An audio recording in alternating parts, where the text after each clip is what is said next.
అంగీకరించుట, మనము సత్యమును అంగీకరించుట నిత్య జీవమును అనుగ్రహించేదనని తన యేసుక్రీస్తు వారు మనకి వాగ్దానము చేసి ఉన్నారు. ఆ వాగ్దానము నిజముగానే నిలుపుకు ఉన్నారు కదా.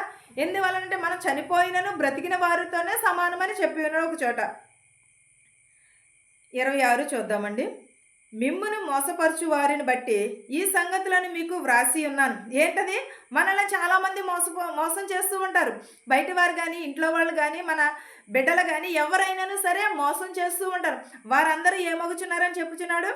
మిమ్మును మోసపరిచిన వారిని బట్టి ఈ సంగతులు మీకు వ్రాసి ఉన్నాను. 27 అండి.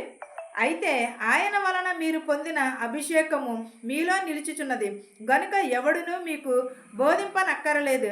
ఆయన ఇచ్చిన అభిషేకము సత్యమే గాని అబద్ధము కాదు. అది అన్నిటిని గూర్చి మీకు బోధించుచున్నాను. ఆ ప్రకారముగాను ఆయన మీకు బోధించిన ప్రకారముగాను ఆయనలో మీరు నిలుచుచున్నారు. ఎలా ఉన్నారు? అయితే ఆయన మీ వలన ఆయన వలన మనం ఏమి పొంది ఉన్నాము? అభిషేకము పొంది ఉన్నాము. అభిషేకము పొంది ఉంటే దేవునిలో మనం ఎప్పుడును కూడా నిలిచి ఉంటాము. ఎవడు ఏమన్నాను కూడా శోధింపనక్కర్లేదు. ఎవరంటే దేవునిలో నిలిచి ఉంటే ఎంత శోధన వచ్చినా, ఎంత వేదన వచ్చినా సరే మనము నిలకడగలిగే ఉంటాము.